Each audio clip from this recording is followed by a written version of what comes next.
வசனம் மத்தேயு 10ஆம் அதிகாரத்தில் 31வது வசனம் குறியாய் சொல்லுகிறது, ஆதலால் பயப்படாதிருங்கள், அநேகம் அடைக்கலான் குருவிகளை பார்க்கிலும் நீங்கள் விசேஷித்தவர்களாக இருக்கிறீர்கள் என்று சொல்லி நம் அன்பு அப்பா அந்த நாளிலே உங்களுக்கு ஒரு காரியத்தை நினைவூட்ட விரும்புகிறார். அது என்ன?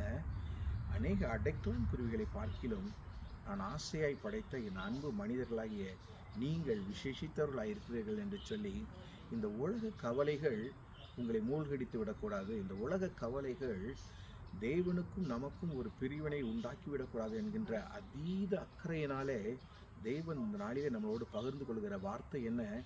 அநேக அடைக்கலான் குருவிகளை பார்க்கிலும் நீங்கள் விசேஷித்தவர்கள் என்று சொல்லி ஆண்டவர் உங்களுக்கு நினைவுபடுத்த விரும்புகிறார். இந்த உலகத்தின் கவலைகளினால், பாடுகளினால், துயரங்களினால், துன்பங்களினால், நோய்களினால், பிணிகளினால், அவமானங்களினால் நாம் ஒடுங்கி கிடக்கும் பொழுது நாம் என்ன செஞ்சிடறோம்? ஆண்டவரை மறந்துடுறோம். ஆண்டவர் இந்த நாளில் நினைவுபடுத்துகிறார், என்ன, எந்த கவலைகளும் உங்களை ஒடுக்கி விடவே கூடாது. ஏன்னா நீங்கள் விசேஷித்தவர்கள். நான் உங்களை ரொம்ப விசேஷமாய் படைத்தேன். என்னுடைய சொந்த சுவாசத்தையே உங்களுக்குள் ஊதி உங்களை நான் ஜீவனை உண்டாக்க செய்தேன் என்று சொல்லி நினைவூட்ட விரும்புகிறார். என் சொந்த பிள்ளைகளாகிய நீங்கள் உலக கவலைகளினால் என்னை மறந்து நீங்கள் என்ன செஞ்சிடக்கூடாது, உலக கவலைகளுக்குள்ளே மூழ்கி விடக்கூடாது என்கின்ற அந்த நல்ல எண்ணத்திலே நம்ம அன்பு தகப்பன் இந்த நாளில் உங்களுக்கு நினைவூட்ட விரும்புகிறார். 30வது வசனத்தில் அவர் சொல்கிறாரு பாருங்க, உங்கள் தலைகளில் உள்ள மயிர்கள் எல்லாம் எண்ணப்பட்டிருக்கிறதா. நம்முடைய தலைகளில் இருக்கிற மயிர்கள் எல்லாம் அவரால் எண்ணப்பட்டிருக்கிறதா. அவருடைய காரியம் இல்லாமல், அவருடைய அனுமதி இல்லாமல் எதுவும் கீழே விழாது. அதனால் நம்ம செய்ய வேண்டியது என்ன? நம்முடைய பாடுகளை, உபத்திரவங்களை தேவனிடத்திலே பொறுமையாய் அவருடைய கரத்திலே ஒப்பு கொடுத்து அவருக்காய் காத்திருப்பது. இந்த right time, you have to wait for his time, not for our time. நம்மளுடைய நேரத்திற்காய் அல்ல, தேவனுடைய நேரத்திற்காய் நாம் காத்திருக்கும் பொழுது அவர் ஏற்ற நேரத்தில் ஏற்ற காரியத்தை நேர்த்தியாய் செய்கிறவர். அன்னாளை குறித்து உங்களுக்கு எல்லாருக்கும் தெரியும். 1 சாமுவேலில் பார்த்தோன்னா, அன்னாள் துக்கமுகமாக இருந்தாங்க.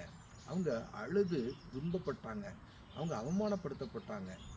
எல்லாவற்றையும் ஒரே ஒரு காரியத்தின் மூலிமா அவங்க ஜெயித்தாங்க. என்ன தெரியுமா? நேர ஆண்டவருடைய சமூகத்துக்கு போனாங்க, அங்கே முழங்கால் படிக்கிட்டாங்க, ஜெபிச்சாங்க, கண்ணீரை வடித்தாங்க, தேவனுடைய கரத்தில் எல்லா கவலைகளையும் கொடுத்து விட்டு அதன் பின்பாய் அன்னால் துக்கமுகமாக இருக்கவில்லை என்று சொல்லி வேதத்தில் எழுதப்பட்டிருக்கிறது. பிரியமானவர்களே, அதே விதமாக தான் உங்கள் கவலையெல்லாம் அந்த நாளில் ஒதுக்கி அவரிடத்தில் கொடுத்து விட்டு நீங்கள் சந்தோஷமாய் வாழ வேண்டும் என்று சொல்லி நம்ம அன்பு அப்பா ஆசைப்படுகிறார். அதை மாத்திரம் நம்ம செய்யணும்.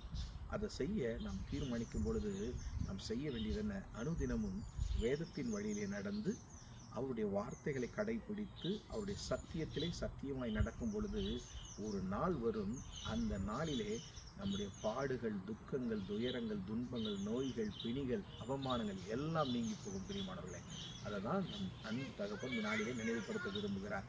ஸோ இந்த நாளிலிருந்து நாம் அந்த காரியத்தை செய்ய தீர்மானிப்போமே. கர்த்தர்